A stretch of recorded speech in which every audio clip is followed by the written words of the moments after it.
Yes, okay, look all smiley and shit. And shit. So when you say things like look all smiley and shit, they can actually see you. I'm just waiting for the eating the cookie, Right. looking very buff, looking, where am I? Right, looking very cute. There you are, cute. Yeah. Uh-huh. Book signing, very important day. That's us. That's us. It's all smiley. I think we're wearing the same clothes. And then it's really us. Yay! Hey! Oh! We're having a really good day here. Yep. Really good day. Oh. So, this guy's hot today. Hot. Let's see. I am Lee. This is Paul. the great, the wonderful. And this is Relationship Rehab. We are the writers of CoupleDumb.com. Is it pay-per-view time? No, not right I don't now. mind. Will it make us money? Yeah. No, we are in the process here at Couple Dumb and Relationship Rehab. We are getting our minds around our move.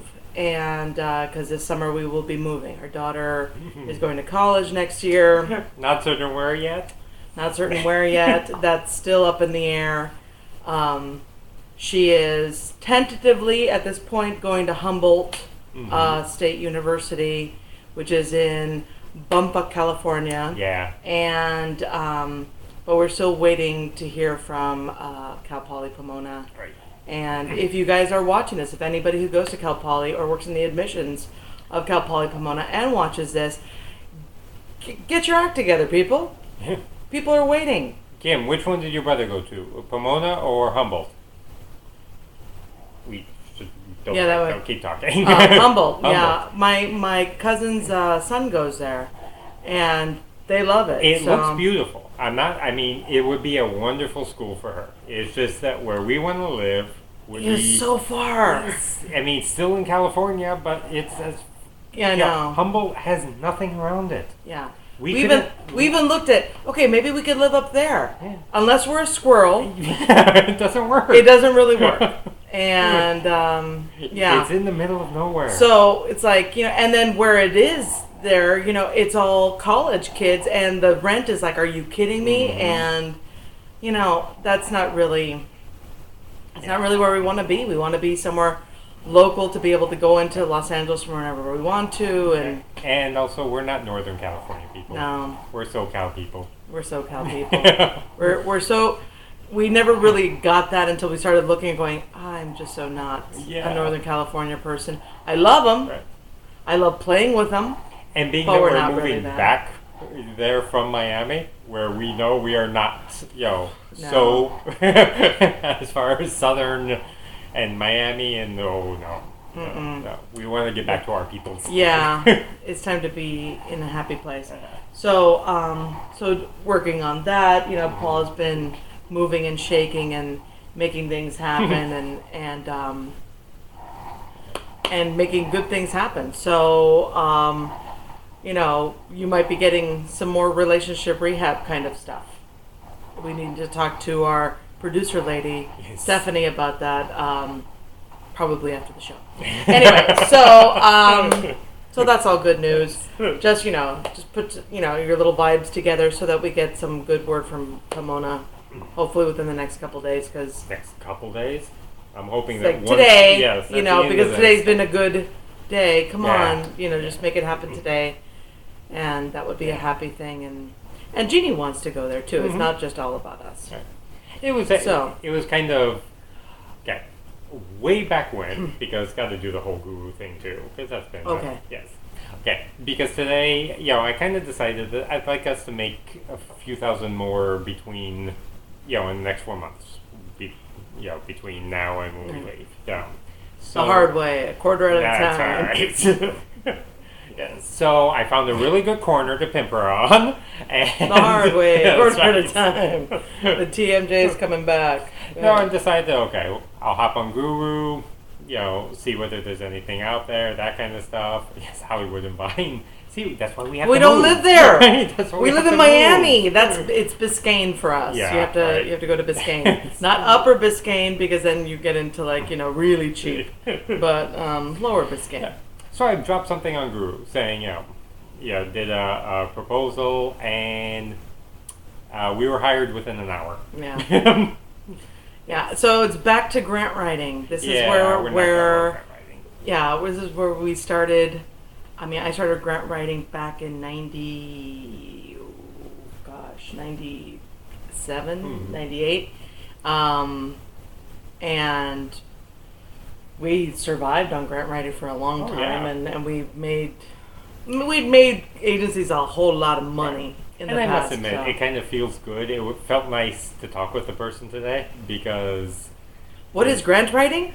Grant writing is usually like state and federal agencies put out proposals and say, who can do this kind of work, and if you do this kind of work, we can give you up to this amount of money.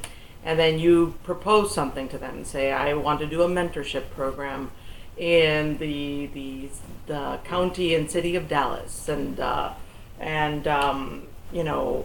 I'm going to service X amount of people, blah, blah, blah, blah. That's what a grant is. And then you have to write up what you're doing. You have to give them numbers. You have to give them salaries. You have to give them insurance monies. You have to show them exactly where you're going to spend every dime and what you're going to create out of it. And mainly you have to put it all basically together. It's creative properly, writing. That's right? what it is. It is. But you also have to put it together properly. Yes. It's creative writing with instructions. Right. So it's like creative writing, like it's like, your teacher gives you remember that test that they used to give you back then, and then the first thing it says, please read all of the questions before you answer anything. And then you'd read the first thing, and then most kids would just be like, screw it, it would be like, draw a square in the corner and all this, and when you got scream out your name, right, was one of them. Yeah, and then the last thing was, okay, now just write your name on the top. The last question was, write your name on the top and ignore all the other things. So that's what grant writing is. Grant writing is, you need to read all those instructions. You have to follow directions really, really well. Then you have to be very creative about how you create a program and be innovative and all that kind of stuff, and then be very accurate. So it's really, it takes every bit of creativity and intelligence on your part to follow the directions and know a little math to be able to create a good grant. So between the two of us, we are the grant writers. We really are. Now, that is something that we can actually say. However, we have done it individually without each other, and we've been very successful. Right. So, but together, we're like, the dynamic duo. We're really good at that. So, to be able to do that again, we never really wanted to do it again because, quite frankly, it's like, it's not ours, and we have discovered, haven't we? Yes. That when we work on our own things, we are more successful. And but in this framework, actually, actually works. It works. is ours. Yeah. Because we're working as consultants here. That works. And that's actually the reason I brought it up, because in my opinion, it goes into what we're talking about today. Philosophically. Oh, segue. Oh, see? Philosophically, it's, okay. A few years back, my wife was being extremely wise. Okay, she's always extremely wise, but she... It happens. She came down from the mountain to share her wisdom. Shaved. Yeah. No. And she told me that, if I put in the... No. If you invested as much time and energy into our family as you do into the companies that you work for, we would be millionaires. Yes. And that, that took root in me, and it works. So what I'm finding is that, everything that I do for us is just like happening. Right. And, and it does, you're right, it does work. See, I have to give him a bone every now and then. For those of you who have never seen us before, Paul and I have been married for 22 years. We've been together for almost 24 years at this point. And we have extra people who are actually chatting and stuff. I love that. But we've been together for a long time, and We are, one of those weird happy couples. We like being together. Mm-hmm. We work together, and not just in the writing stuff. We've been working together for a long time. I mean, when I was when I would work as a clinical director at a residential facility, because I'm a therapist, he would be doing quality assurance, or he would be the CFO or something like that. He always, or like the head of IT, whatever. But he was always there too. Right. So it was always, the Lee and Paul show. And wherever we go, we tend to take over. Yeah, it happens. It happens. Because we are a force. And I know that. When we work together and we are directed towards the same thing, we are a force. And that's really what, when you think about, because this week we're talking about husbands and wives. I mean, I think that people forget, that, part of the ceremony, like, the marriage ceremony, that sometimes people do all the little extras, not just the I do parts. They do things like the unity candle. The unity candle has an incredible symbolism. It should be, that there's two candles lit. One represents the groom, one represents the bride, and then they light their little sticks, and then they light one candle together. They don't snuff out the other candles because you're still two individuals, but together you build a bigger light. And and that the unity candle is supposed to be a larger candle. It should be a little bit higher than the other two. So then together you're something greater. And when you look at marriage like that, when you look at your job as being either a husband or a wife like that, it gives it a bigger purpose than just having, like a permanent boyfriend. Exactly. I mean, I don't think that people go beyond that idea sometimes. I don't think that we think about, you'd be a good father, so that's great. But you don't think of what you're doing, and this is why in coupledom we talk a lot about creating marriage as a corporation. Mm-hmm. And this is really what the thrust of everything that we talk about is, that you're building something bigger than yourself. And one of the things we wrote about this week is the idea of investment. How invested are you in the relationship? And it goes back to it's an allegory, and they think it's a joke. It's not a joke. It's really an allegory.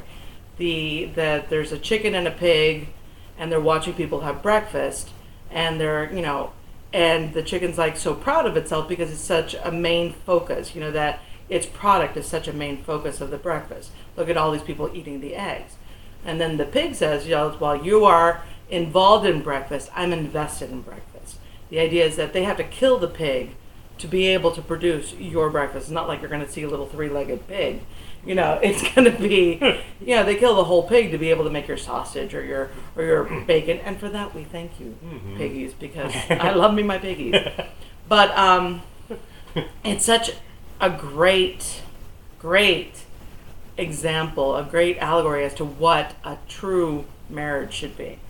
Are you just there giving your eggs, or are you there like the pig? Are you a pig for your marriage? And it sounds funny, but it's one of the things that we talked about. I think last week, the archetypes we talked about, Eros and Psyche, right. And that's one of the things that is part of the allegory, not the allegory, the story of Eros and Psyche, is that his marriage to Psyche was a part of his life, whereas Psyche's marriage to Eros was her life. And that's what happens with women. Yes, women are pigs. Women are pigs. Women, we are bred... We are bred and socialized and taught that the moment that we are married, we are different. We are, invested, committed. We are part of this thing, that we are no longer, these little girls. We are now women, and we are part of this. And this is what the family. Yeah, that that we are the core of it. Even in a patriarchal society, it's considered that way. And this is why women give up their names. And this is why women are willing to give up their bodies and their careers and everything to have families, because this is how we're socialized. We know that at some point we need to sacrifice these things because it's for the better and for the good of our families and for our marriage. Men aren't bred like that. Men aren't taught to do that. And men are taught that being married, I'm sorry, I'm getting adjusted because I'm getting all, men are taught that being married is a part of their life. Right. Mm-hmm. That it's not your life. Your life is really your work. Mm-hmm. That's what you're taught. Right. Yeah. A man is taught that his life is his work because he is the provider. Right, the breadwinner. And to be a good provider, you are committed to your job and you're not necessarily committed to your family. Mm-hmm. Yeah. I mean, that's why the concept of a deadbeat dad is so hideous in our culture. Right. Even though there's a bunch of them, I mean, realize that, when we were doing real estate, I could get... I'm a real estate broker, amongst other things. He's a lot of things. Right, anyhow, so when we were doing real estate... He's a pool contractor. Not really. Yes, he is, yes. but no. At one point, my claim to fame basically was that I could get anybody a house. You could have a bankruptcy. You could, have your car being actively repossessed. You could have, student loans, and we could still get you a house. The interest might be horrible, etc., but we could do it. There was only one thing that we could not get by, and that was... Deadbeat dad. Deadbeat dad. Deadbeat dads, we could not... Trumps everything. Yep. Bankruptcies, everything. Yeah. They... Need to get closer to you. Even the laws are built to make sure that the dad stays a good provider. They don't have to be a good husband. They don't have to be a good father, but they're supposed to provide. Isn't Jermaine Jackson still stuck in Africa because of this? Is he? Anybody? I don't know. Anybody? Yeah, I don't know that. I know that his in my coffee. In my Prozac cup. That's how old this cup is. Yeah, his passport expired when he went to Africa, and when he went to go get his new passport, the embassy said, "Sorry, you're a deadbeat dad." Whoa. Yeah, I think he's still stuck in Africa because he owes something like $125,000 in back child support. I'm pretty sure it's Jermaine. Yeah, pretty sure. Yeah, because he doesn't get any Michael money. But well, he doesn't get that kind of Michael money. He gets some kind of Michael money. But yeah, deadbeat dad. It's an anathema to men. Yes, women hate deadbeat dads. Men find them to be grotesque because they aren't bred to do that. Right. That is, if you think about who's created the laws against deadbeat dads, it hasn't been women. It's been the men who've done that. Because if the women had their druthers, we would actually have had them quartered. But men know where to get a guy in the pocketbook. And I remember, actually, the funny story. My sister, her ex-husband was a deadbeat dad. We talked about him last week, too. We'll talk about him this week. Yay. And he was a total asshole about this. He had his son, and he just felt that was really no reason for him to contribute. He figures if the kid needed money, he'd ask for it. Yeah. That my sister wasn't entitled to any kind of money, for raising his son. Yeah. So he wouldn't give her any money. Did we point out he's an asshole? Yeah. Oh, okay. So then this is after she gave him like X amount of years where he didn't have to do anything. Yeah. Because she was being stupid. Nice. I'm sorry. Yeah, it was nice is the word she was looking for there. So then they finally I don't know, something like snapped in her, and we're like, come on, just go to court. She goes to court, and he's like, very smug, saying, well, I'm just going to tell the judge, I don't have a job, and he's a total dick. So she goes to court, and the guy's like, okay, so where's your money? And he's like, oh, judge, I ain't got no money, I don't got a job, la la la la la, and they stuck him in prison. Yeah. the judge told him, go get a job. Go get a job. And then you have he's a son to pay for. And then when he went back to, he pulled the same old, I didn't get a job, I don't have any money, so then they stuck him in jail. Yep. And then he was going to be stuck there until he produced X amount of money. Yep. Yeah. See? Which is what happened with Jermaine Jackson. Yeah. Now, this is what they expect of the man. They only expect money from the man. Right. This is not just, this is societal. Mm-hmm. Okay? So then this is why men, become involved in a marriage. Because they're part of it in terms of what society sees is really just a financial involvement. Mm-hmm. Whereas a woman has to be completely invested. She is the pig of the marriage. Right. And the man is the chicken. Mm-hmm. However, it's a real sad day when a woman realizes that she's completely invested or overwhelmed in her marriage, and she's lost in her marriage, and her husband really just sees it as one of the compartments of his life. Right. And a husband tends to maintain his friends prior to marriage, whereas a woman hardly does.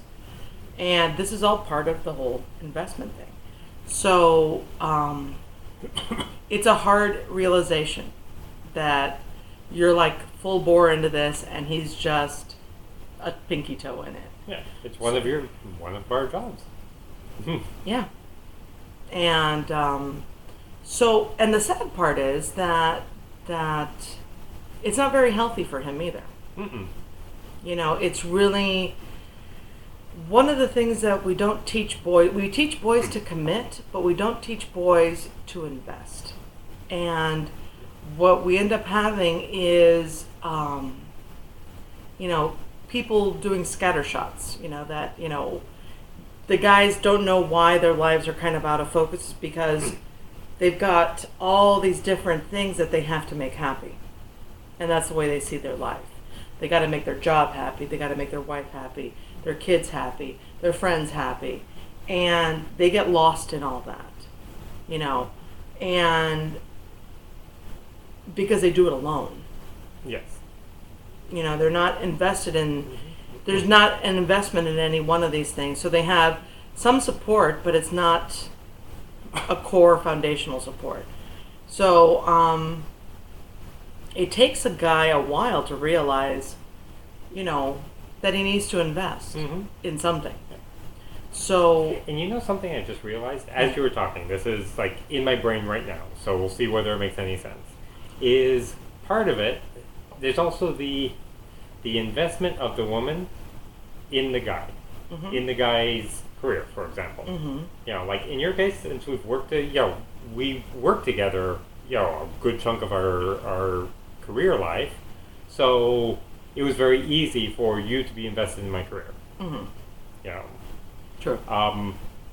There was a reason I was saying these things. And it's gone. I just wouldn't. So how invested is she in him? Yeah, there was something there about the guy making the decision to be invested. That's like kind of where we were going. I went blank. Go ahead, talk about something else. Live TV, folks. You just saw it. It just thought. Shh. I've been doing that a lot lately. Sorry. So anyway, it takes. In most cases, this is what happens. You get married, and the reason why the first couple of years of marriage are so difficult is because she's doing one of those. Why aren't you a pig about this? And he's like, what are you talking about? I gotta go to work. I gotta go to work, here are my eggs, I gotta go. Right. And she's like, wait a second, that's not enough. And it's defining what you're gonna be in that relationship. And then you kind of come to terms with it. In the first couple of years, it's okay, this is what he's gonna do, this is what I'm gonna do. Most couples implode. Most of the couples that are gonna implode in the first 2 years. The highest divorce rates in marriage are within the first 2 years. Right. Yeah. Okay. Definitely within the first 5, and that first 2 is where most of the imploding comes into play. Because what ends up happening is that people separate during that right. time, and then divorce within the 5. Right. It takes them then a couple minutes to figure it the out. next big jump is around the 7-year mark. Yeah. Okay? We talk about the 7-year itch. It's not really an itch. What it is like either you're going to shit or get off the pot. Mm-hmm. Either you're going to get invested into this or it's not going to happen. Because this is where if you're not invested, then it becomes really easy to look at somebody and say, yeah, I'll go to bed with them. Mm-hmm. That's where the itch comes in, but it's really not that kind of an itch. It's not horniness, because we know for a fact that married people have more sex than single people. Mm-hmm. This is a fact. No, this is not a fact that they show on the media or anything like that, because it's not funny. Because once the married man, all he does is complain about the fact that he never has sex anymore. Mm-hmm. That's not true. It's not true. It's not right. true. It's not true. And I'm so sick and tired of watching that, because I'm like, who is not having sex with their husband? Mm-hmm. Honestly. If their marriage is having problems, he shouldn't be expecting the sex, obviously. Right. But for most couples, right, and I'm not talking the ecstatic ones. I'm not talking about us. But most normal couples, at least once a week. More married women who say that they don't have sex than men. Interesting. Okay, interesting. Yeah. Because the tables are turning, because the women are finally. You know what the problem is?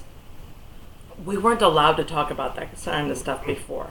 In the old days, if I bitched about the fact that I was only having sex X amount of time to my friends, they'd look at me like I had 3 heads. Mm-hmm. And because it's like, you're not supposed to talk about those things. Nowadays, you can talk about those things. And nowadays, because men work as much as they do, and I'm not saying that women don't, I'm saying that men use their energy for their work. They don't save it for home. Right. Whereas women do the opposite. Mm-hmm. Women invest more energy at home, and then whatever is left, they invest in work. This is why we're exhausted all the time. Mm-hmm. It's like it's a backward exhaustion. Because in the economy of the last several decades now, women have to work. Yeah. So it's like whatever you. But have everything left, else hasn't changed. Right. It's like I think about like when Paul and I both had like office jobs, and I worked 80 hours a week. He worked a good 80 hours a week, and we'd get home and it was, sit down for a second, then laundry. Go do the laundry. Mm-hmm. There was never this break of, when do you get to rest? Right. So, I could see women complaining more and more. Mm-hmm.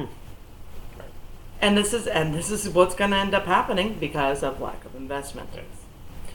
But still, and the statistics still hold true that married people have more sex right. than single people. Right.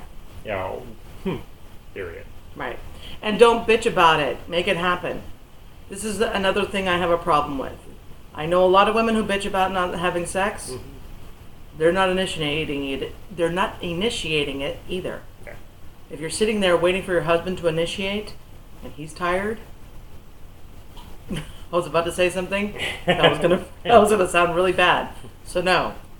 Hop on. I was gonna say something about taking the ball. That's not. Anyhow, you guys get the idea. Initiate it. Right. At the 7-year itch thing. The 7-year itch thing. So this is where the man needs to decide: is he going to invest? Now the thing is, if you kind of look at it developmentally, that is a time to make that kind of decision in a man's life. Let's say the person gets married at 23. So 7-year itch, not you're 30. anymore. No. Okay, but I'm just right. You're 30. There's a big difference for a man, probably for a woman too, but for a man, a 23-year-old man and a 30-year-old man, for those of you who are in their 40s, like me, there's a big difference.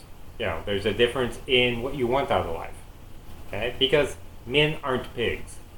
And I'm not doing the analogy, I'm doing the we do want to be married and all that kind of stuff. But it takes us a little bit longer because we're not socialized to make the decision, and it takes us a little bit longer. So we need to kind of get to a certain developmental stage. When you're in your 30s, suddenly children make sense, and working less. You start doing the, I don't want to work so much, and I would like to put money away to retire. You get into your 40s and you start thinking, hey, retirement, that sounds like a good, a good thing. And at some point, that's where we make our decision. That's where we really become husbands. I'm just not all about sex. What does that mean, Biker 671? Oh. Yeah, I don't know what's... Yeah, I don't know what that has. But that's where we start really making our decision to be a husband. Right.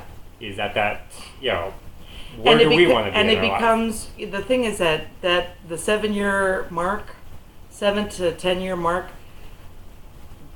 basically that's where you make or break a forever relationship. Mm-hmm. If he does get invested, good morning. Good morning, Kim. Good morning.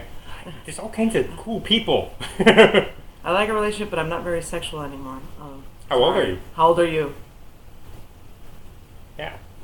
I mean, kind of depends. It depends on how old you are. Right. And what you mean by not very sexual 47? Anymore. Oh, come on. That's sad. Come on. I'm 45. I'm 40. You know what? It's a decision.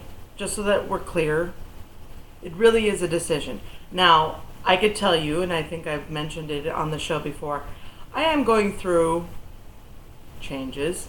And I can acknowledge that. I'm 45. I just turned 45 in December. In the last few months, I started having changes in my life. Very localized. Very localized tropical weather changes. Usually it's right here. And it involves sweating and, oh my God, I think I'm going to die. I'm so hot. And right now I'm experiencing a little one, just so you know. And it can change you. I know I'm not as sexual as I used to be, but I can still get into it. Oh yeah. Yeah. But it's this. Mm-hmm. If I left it up to my body, it probably wouldn't be as don't let your body decide for you. Being sexual is a good thing. It releases endorphins. It makes you happy. This is a good thing. So you need to make that choice to go out there and do that. For both men and women, but more so for women, it is very mental. It's very much you need to, to remember your sexuality and that you are a sexual being and all that kind of 41 stuff. Is not, oh no. Yes, it's fun. That's the thing. You know what? It's this media driven, I hate to sound political and whatever, but the media has really messed up the way that we should be looking at relationships. Mm-hmm. And the media makes it sound like, okay, well, your body's breaking down by the time you hit your 40s, so you're not going to want to, have sex anymore. The reality is that you are as young as your mind says you are, okay? And as long as you keep that going, and as long as you keep that happiness focus in your mind and having fun and enjoying one another, then you're going to keep having fun. Yes, I could feel my body breaking down as I speak, as I'm going through the flop sweats because I'm having a hot flash. Okay, and you could start seeing that I'm sweating. My cheeks are turning bright red. I'm having a hot flash on the show because that's how committed I am to people. So, but that's not going to stop me just because I know that, damn it, now, I remember my mom going through this. I'm getting old now. Do you think that means that I'm not going to? No, I have to actually make a conscious decision like, okay, actually recently we've been really tired, very stressed because of the move, and we're not sleeping very well, and Jeannie, and getting her college stuff and whatever. And we don't wait well. We're not patient people, so we've been stressed. So yeah, sex kind of went by the wayside. So then this week I actually did one of those, okay, you know what, if I don't make this happen, this isn't going to happen. So I had a date. Yes. In the afternoon. Mm-hmm. Took care of business. And I thank you for that. And you're welcome for that, because that helped too. Yeah. But it was this, did I want to do it then? It's like, honestly, I would have preferred maybe a nap. At the time, when you're thinking, you're like, damn, I'm so tired, I'm so stressed, whatever. But then you do it, and then you're like, realize, damn, that was the right thing to do at that time.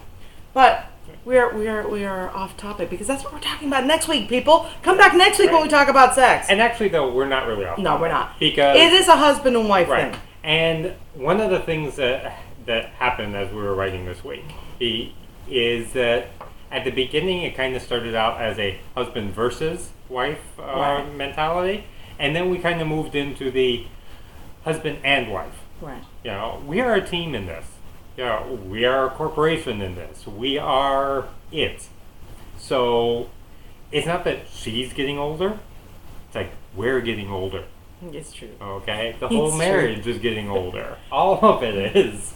You know, and this is important because, you know, it would be... Older doesn't mean older only. He is better. You know, I hope. Oh, yeah. But, I mean, yeah, it would be also so easy for me to say, oh, she's getting old, and I'm, you know, of course, still exactly as I was when I was 23.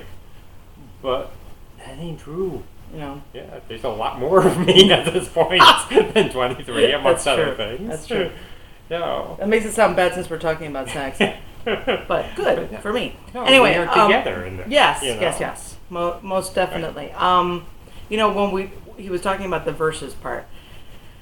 You know, one of the things that we don't learn as kids and growing up, and for some reason we take all these classes on all these things, and now it's all about bullying and shit, but we don't talk about fighting. We don't talk about fighting fair. We don't talk about what it takes to just get your point across without having to be so invested in your point that you're willing to take someone down. Right. See, this is the part that we don't get as human beings because nobody bothers to explain it to us. It's not like we're going to learn it from our parents because our parents are too busy trying to be right. You know? So we grow up in this society where everything is win-lose. You know? It's like if there's a winner, there's a loser. We grow up, you know, we know that being competitive is a good thing. You know, we know that being competitive and ambitious drives us. However, it also drives us apart in relationship. You know, we don't, when we look at marriages that are successful tend to be teams. Right. Tend to be people invested in each other who go out and compete against other people together. However, most marriages end up being two people who compete against each other. And this comes from the insecurities. Right. Because when you're not invested in each other, you're not going to also be completely vulnerable with each other and say things like, listen, I think I'm a shitty mom.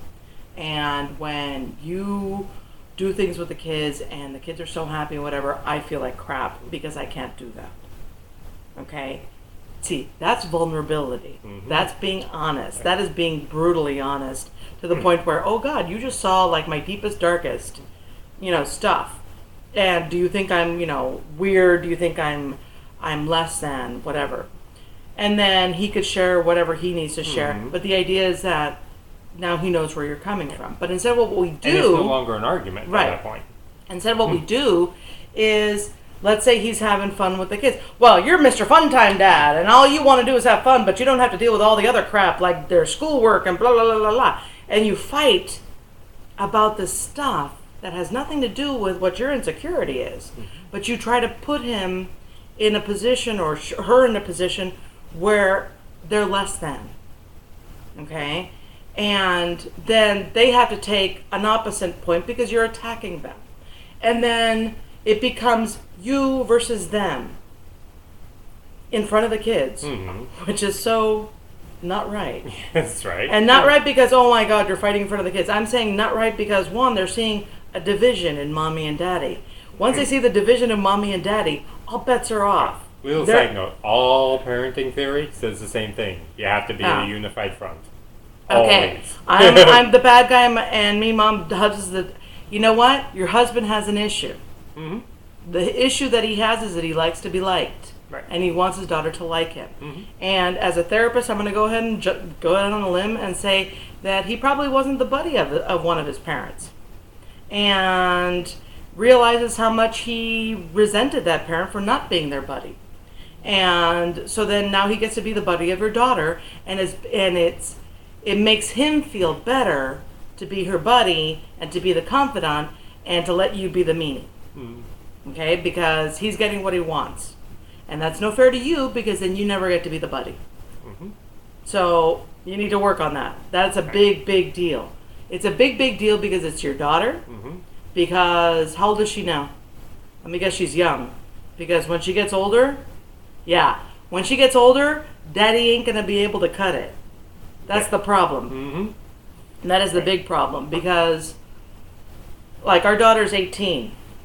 Trust me, I was not her buddy when she was 7. No. And neither was I. Yeah, but he was closer to her than I was. You know, now that she's 18 and I'm the one that can give her more pertinent advice and she's closer to me. Right. Because I'm the one that can talk to her about certain things. But it's not because of the buddy stuff. It's about, you know, being, you know, I didn't resent him for being closer to, she chose that way.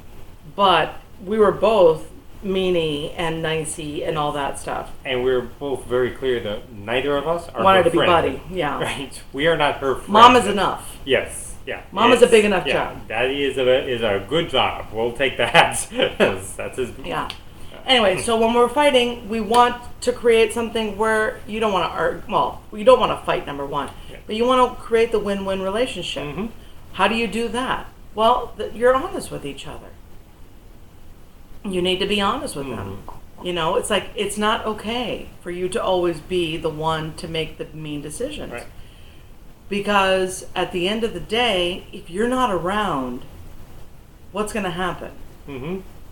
You know, he needs to be able to do what you do. Because that's part of parenting. And I think that parents don't really think that. You know, we don't, one of the things that us lovely Americans do is that we tend to deny that there's mortality. And I know this, being a therapist for 25 years, it's amazing to me how few people think about dying. And, you know, not to focus on it. No. Not to focus on it, but to know that that is a possibility. And the reason why we don't do that is because we don't know how to grieve. And because we don't know how to grieve, we choose to forget about the whole thing and pretend that we're all superheroes. The reality is that anything can happen. And the idea of creating a healthy parenting partnership is so that if something happens, someone can take over.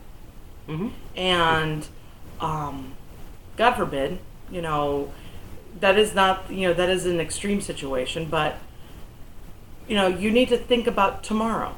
And if not about death, about growing up, because that's also a mini death. That's a mini grieving period, because they're no longer kids.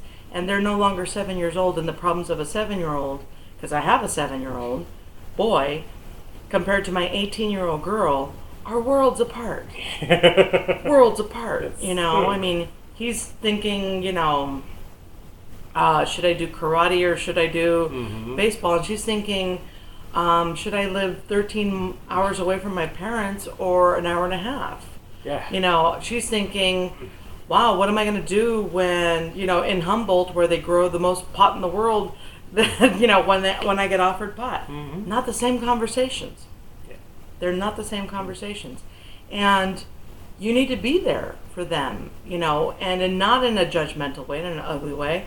I needed it to be able to have real adult conversations with my daughters concerning things like sex and drugs and whatever, because I'm not willing to be my mother in those respects. I'm not willing to be my mom that had absolutely no opinions on the situation, you know, and you're on your own.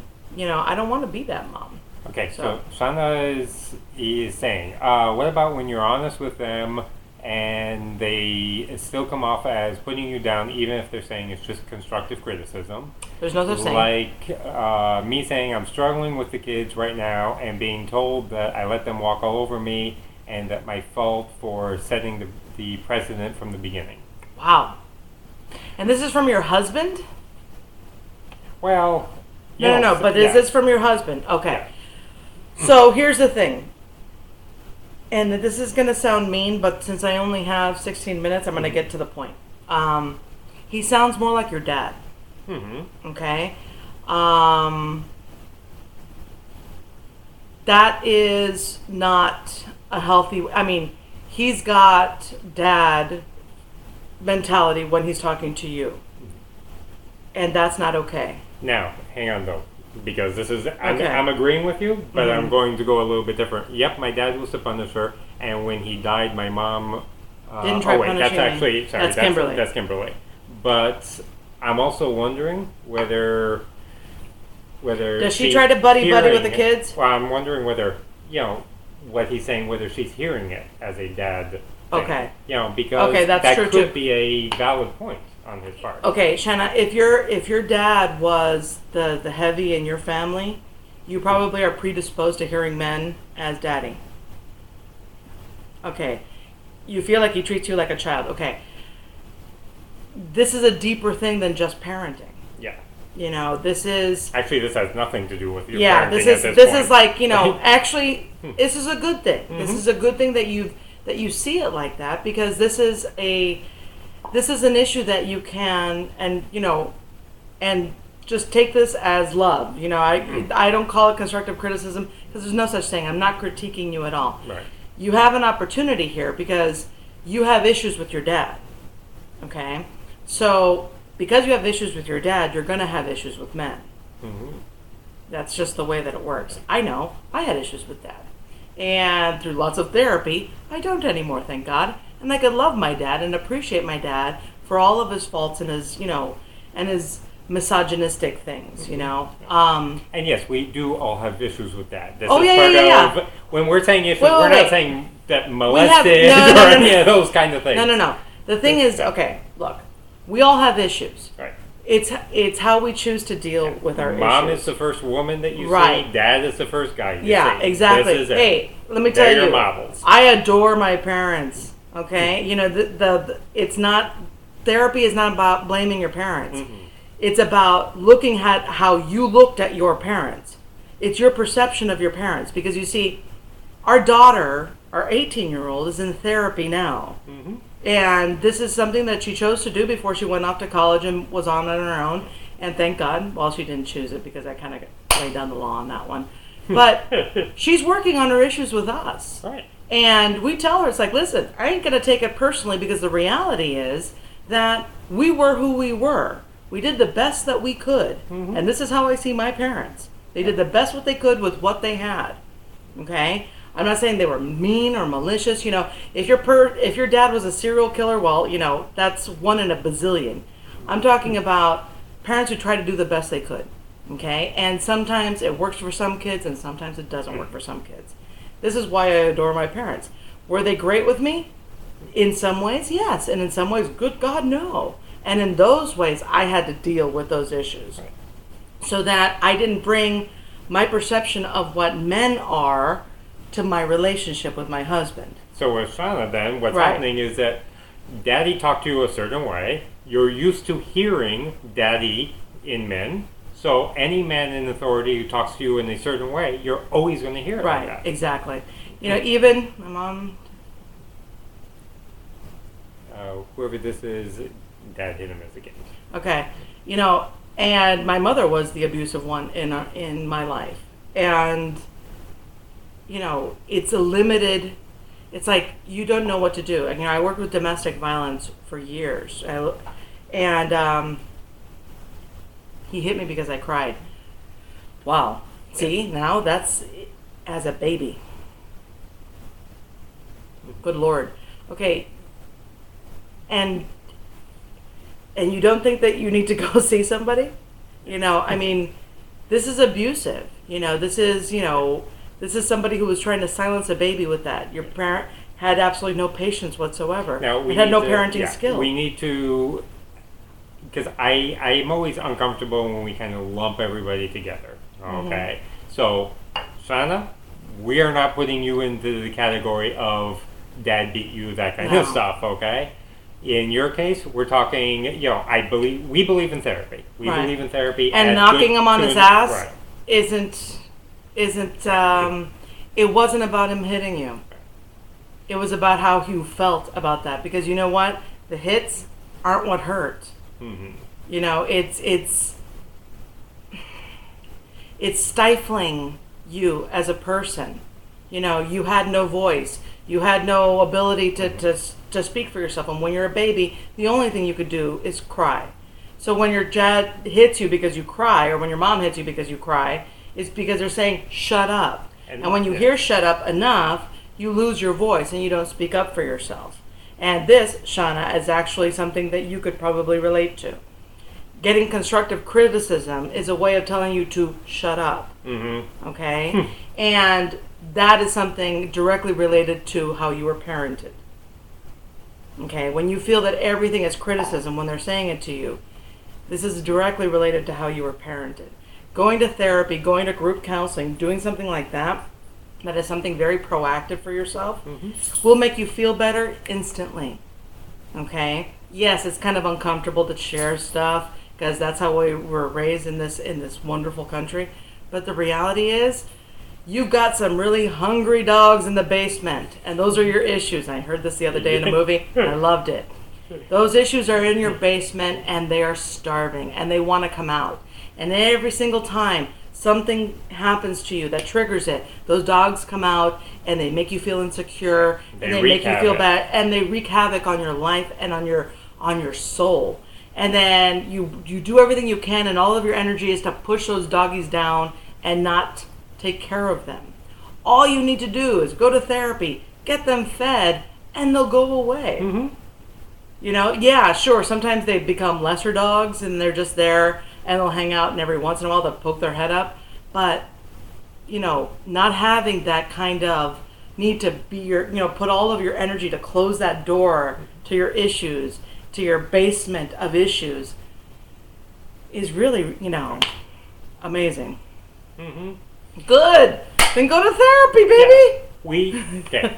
We really believe in therapy. We believe in therapy for a bunch of reasons. Yeah. I think one of the bottom lines, just because it kind of ties into everything we've talked about, is that it gives you an hour to sit there and just think about yourself. Right. Okay? Besides having a professional, wait, let me kind of finish the thought there. Besides having a professional there, it gives you an hour. And being that we just talked about the fact that people won't even have sex because they get too busy, and we like having sex, nobody sits there for an hour and thinks about themselves. Right. Go ahead.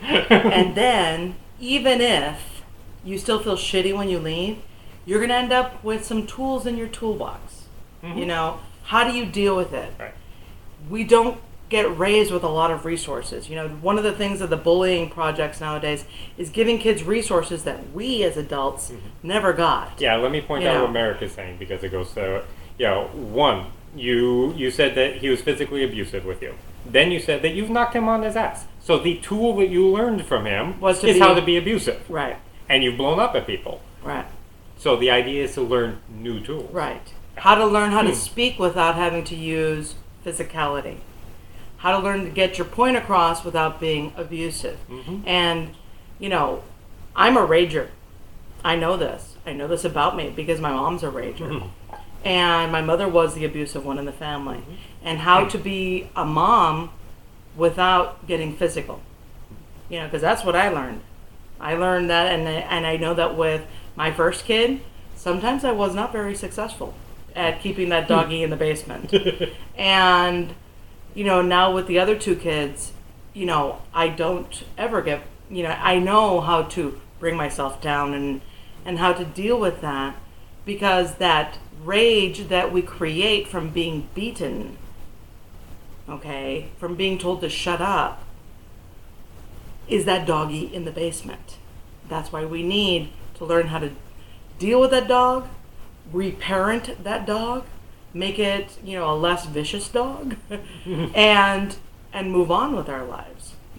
We don't need to keep doing what they did. They didn't do a great job.